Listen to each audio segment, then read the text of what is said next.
سورة الكهف. بسم الله الرحمن الرحيم. الحمد لله الذي أنزل على عبده الكتاب ولم يجعل له عوجا قيما لينذر بأسا شديدا من لدنه ويبشر المؤمنين الذين يعملون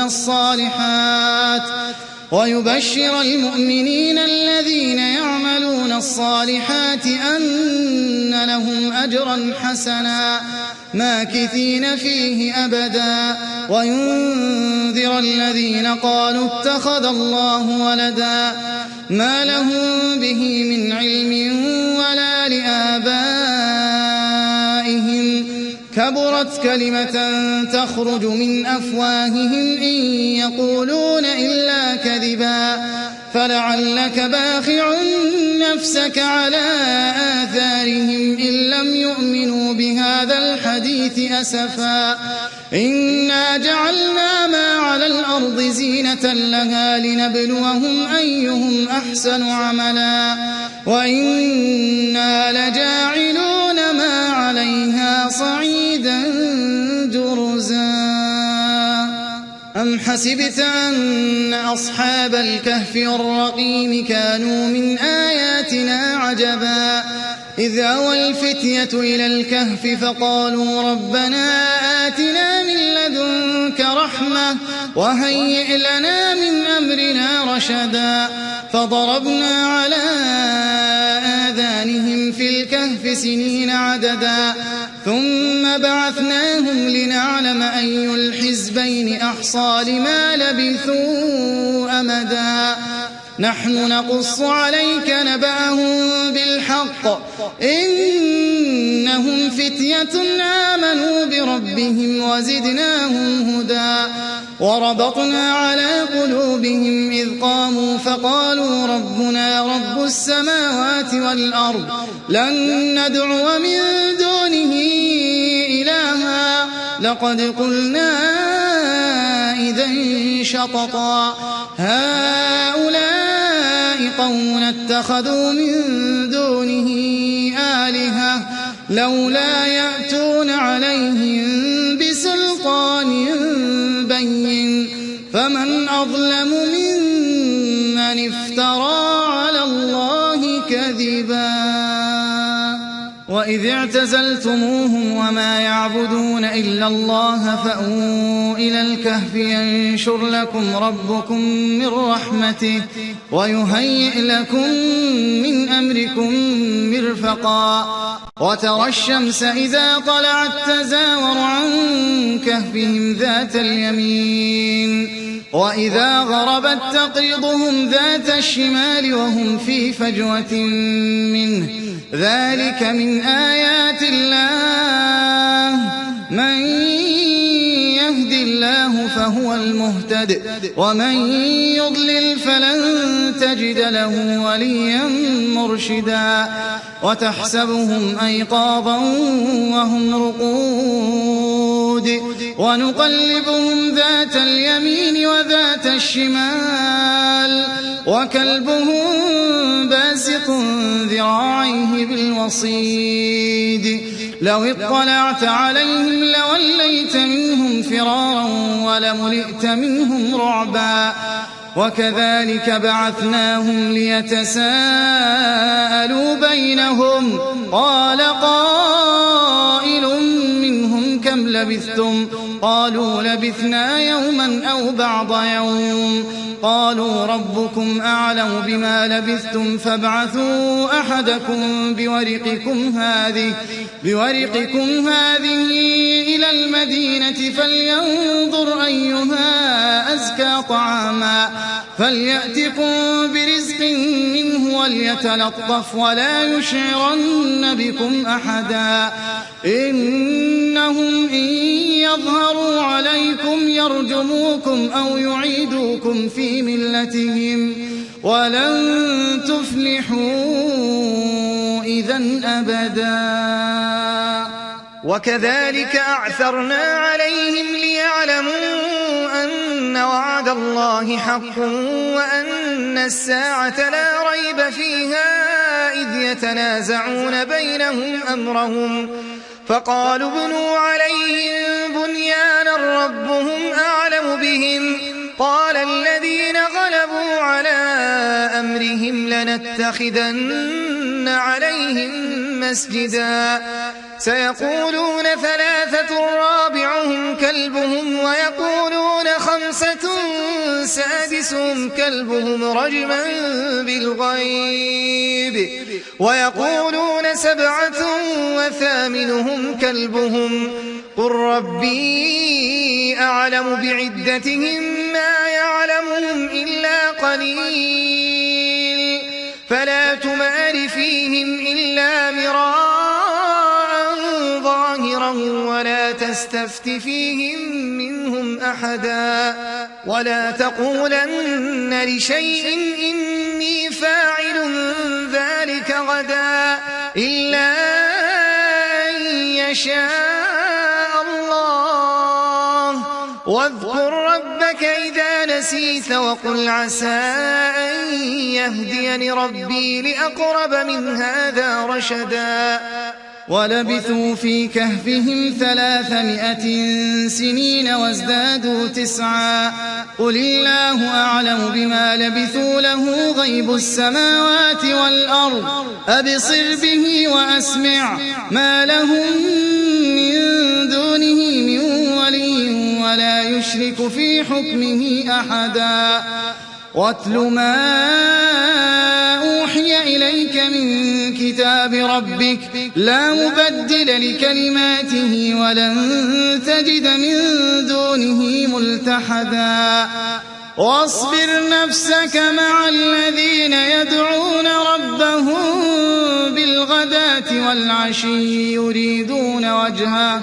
ولا تعد عيناك عنهم تريد زينة الحياة الدنيا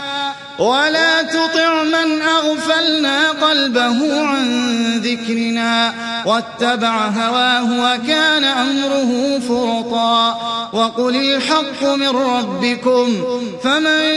شاء فليؤمن ومن شاء فليكفر إنا أعتدنا للظالمين نارا أحاط بهم سرادقها وإن يستغيثوا يغاثوا بماء كالمهل يشوي الوجوه بئس الشراب وساءت مرتفقا إن الذين آمنوا وعملوا الصالحات إنا لا نضيع أجر من أحسن عملا أولئك لهم جنات عدن تجري من تحتهم الأنهار يحلون فيها من أساور من ذهب ويلبسون ثيابا خضرا من سندس واستبرق متكئين فيها على الأرائك نعم الثواب وحسنت مرتفقا واضرب لهم مثل الرجلين جعلنا لأحدهما جنتين من أعناب وحففناهما بنخل وجعلنا بينهما زرعا كلتا الجنتين آتت أكلها ولم تظلم منه شيئا وفجرنا خلالهما نهرا وكان له ثمر فقال لصاحبه وهو يحاوره أنا أكثر منك مالا وأعز نفرا ودخل جنته وهو ظالم لنفسه قال ما أظن أن تبيد هذه أبدا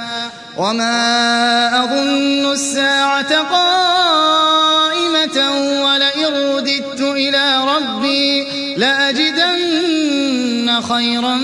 منها منقلبا قال له صاحبه وهو يحاوره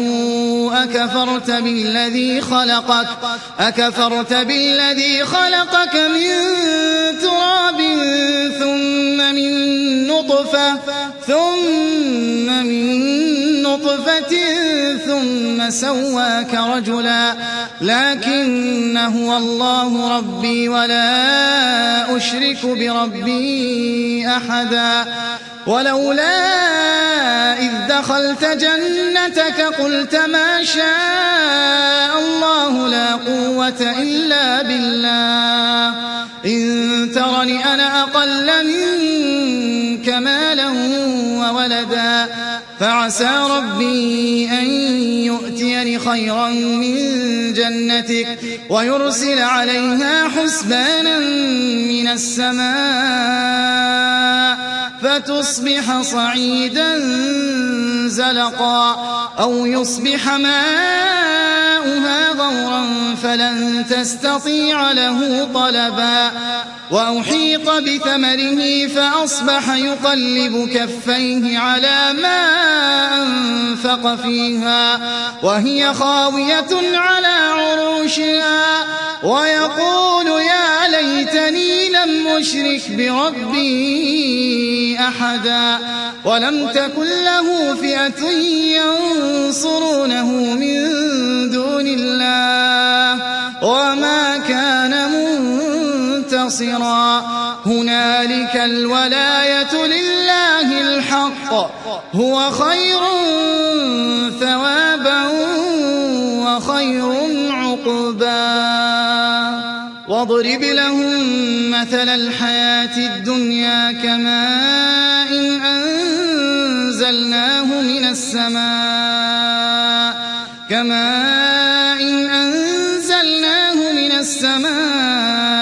فاختلط به نبات الأرض فأصبح هشيما تذروه الرياح وكان الله على كل شيء مقتدرا المال والبنون زينة الحياة الدنيا والباقيات الصالحات خير عند ربك ثوابا وخير أملا ويوم نسير الجبال وترى الأرض بارزة وحشرناهم فلم نغادر منهم أحدا وعرضوا على ربك صفا لقد جئتمونا كما خلقناكم أول مرة بل زعمتم أن لن نجعل لكم موعدا ووضع الكتاب فترى المجرمين مشفقين مما فيه ويقولون يا ويلتنا ما لهذا الكتاب لا يغادر صغيرة ولا كبيرة إلا أحصاها ووجدوا ما عملوا حاضرا ولا يظلم ربك أحدا وإذ قلنا للملائكة اسجدوا لآدم فسجدوا إلا إبليس كان من الجن ففسق عن أمر ربه أفتتخذونه وذريته أولياء من دوني وهم لكم عدو بئس للظالمين بدلا ما أشهدتهم خلق السماوات والأرض ولا خلق أنفسهم وما كنت متخذ المضلين عضدا ويوم يقول نادوا شركائي الذين زعمتم فدعوهم فلم يستجيبوا لهم وجعلنا بينهم موبقا ورأى المجرمون النار فظنوا أنهم مواقعوها ولم يجدوا عنها مصرفا ولقد صرفنا في هذا القرآن للناس من كل مثل وكان الإنسان أكثر شيء جدلا وما منع الناس أن يؤمنوا إذ جاءهم الهدى ويستغفروا ربهم إلا أن تأتيهم سنة الأولين أو يأتيهم العذاب قبلا وما نرسل المرسلين إلا مبشرين ومنذرين ويجادل الذين كفروا بالباطل ليدحضوا به الحق واتخذوا آياتي وما أنذروا هزوا ومن أظلم ممن ذكر بآيات ربه فأعرض عنها ونسي ما قدمت يداه إنا جعلنا على قلوبهم أكنة أن يفقهوه وفي آذانهم وقرا وإن تدعهم إلى الهدى فلن يهتدوا إذن أبدا وربك الغفور ذو الرحمة لو يؤاخذهم بما كسبوا لعجل لهم العذاب بل لهم موعد لن يجدوا من دونه موئلا وتلك القرى أهلكناهم لما ظلموا وجعلنا لمهلكهم موعدا وإذ قال موسى لفتاه لا أبرح حتى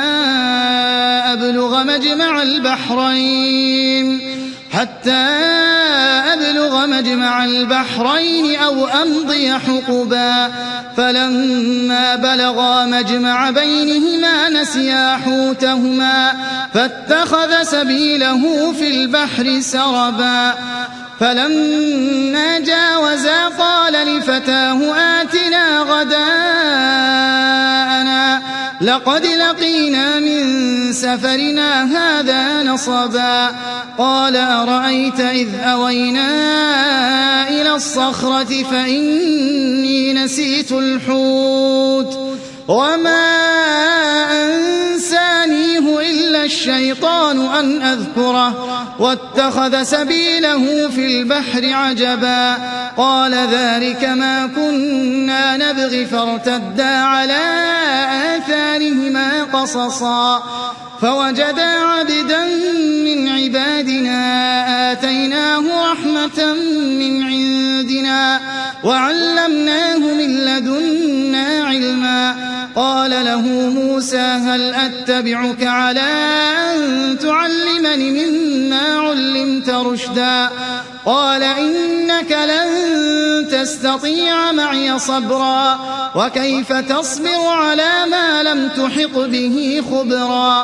قال ستجدني إن شاء الله صابرا ولا أعصي لك أمرا قال فإن اتبعتني فلا تسألني عن شيء حتى أحدث لك منه ذكرا فانطلقا حتى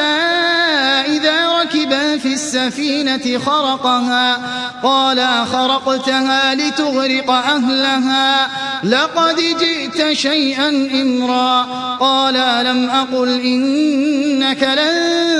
تستطيع معي صبرا قال لا تؤاخذني بما نسيت ولا ترهقني من أمري عسرا فانطلقا حتى إذا لقيا غلاما فقتله قال أقتلت نفسا زكية بغير نفس لقد جئت شيئا نكرا قال ألم أقل لك إنك لن تستطيع معي صبرا قال إن سألتك عن شيء بعدها فلا تصاحبني قد بلغت من لدني عذرا فانطلقا حتى إذا أتيا أهل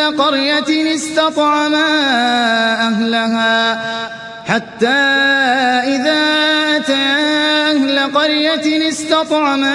أهلها فأبوا أن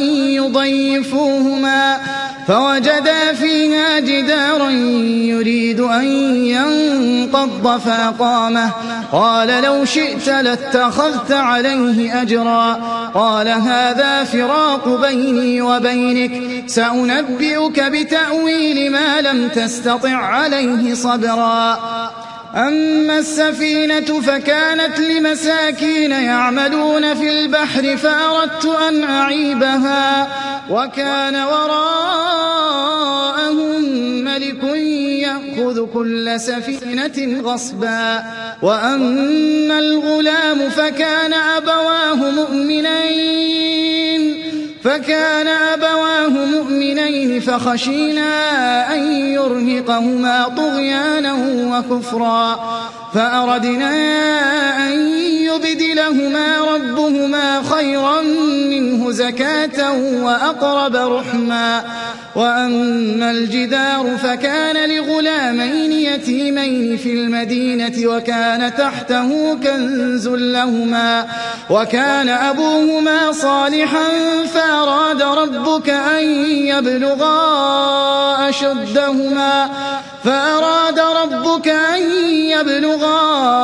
أشدهما ويستخرجا كنزهما رحمة من ربك وما فعلته عن أمري ذلك تأويل ما لم تسطع عليه صبرا ويسألونك عن ذي القرنين قل سأتلو عليكم منه ذكرا إنا مكنا له في الأرض وآتيناه من كل شيء سببا فأتبع سببا حتى إذا بلغ مغرب الشمس وجدها تغرب في عين حمئة ووجد عندها قوما قلنا يا ذا القرنين إما أن تعذب وإما أن تتخذ فيهم حسنا قال أما من ظلم فسوف نعذبه ثم يرد إلى ربه فيعذبه عذابا نكرا وأما من آمن وعمل صالحا فله جزاء الحسنى وسنقول له من أمرنا يسرا ثم أتبع سببا حتى إذا بلغ مطلع الشمس وجدها تطلع على قوم لم نجعل لهم من دونها سترا كذلك وقد أحطنا بما لديه خبرا ثم أتبع سببا حتى إذا بلغ بين السدين وجد من دونهما قوما لا يكادون يفقهون قولا قالوا يا ذا القرنين إن يأجوج ومأجوج مفسدون في الأرض فهل نجعل لك خرجا على أن تجعل بيننا وبينهم سدا قال ما مكني فيه ربي خير فأعينوني بقوة أجعل بينكم وبينهم ردما آتوني زبر الحديد حتى إذا ساوى بين الصدفين قال انفخوا حتى إذا جعله نارا قال آتوني أفرغ عليه قطرا فما استطاعوا أن يظهروه وما استطاعوا له نقبا قال هذا رحمة من ربي فإذا جاء وعد ربي جعله دكا وكان وعد ربي حقا وتركنا بعضهم يومئذ يموج في بعض ونفخ في الصور فجمعناهم جمعا وعرضنا جهنم يومئذ للكافرين عرضا الذين كانت أعينهم في غطاء عن ذكري وكانوا لا يستطيعون يستطيعون سمعا أفحسب الذين كفروا أن يتخذوا عبادي من دوني أولياء إنا أعتدنا جهنم للكافرين نزلا قل هل ننبئكم بالأخسرين أعمالا الذين ضل سعيهم في الحياة الدنيا وهم يحسبون أنهم يحسنون صنعا أولئك الذين كفروا بآيات ربهم ولقائه فحبطت أعمالهم فلا نقيم لهم يوم القيامة وزنا ذلك جزاؤهم جهنم بما كفروا واتخذوا آياتي ورسلي هزوا إن الذين آمنوا وعملوا الصالحات كانت لهم جنات الفردوس نزلا خالدين فيها لا يبغون عنها حولا قل لو كان البحر مدادا لكلمات ربي لنفد البحر قبل أن تنفد كلمات ربي ولو جئنا بمثله مددا قل إنما أنا بشر مثلكم يوحى إلي أنما إلهكم إله واحد فمن كان يرجو لقاء ربه فليعمل عملا صالحا ولا يشرك بعبادة ربه أحدا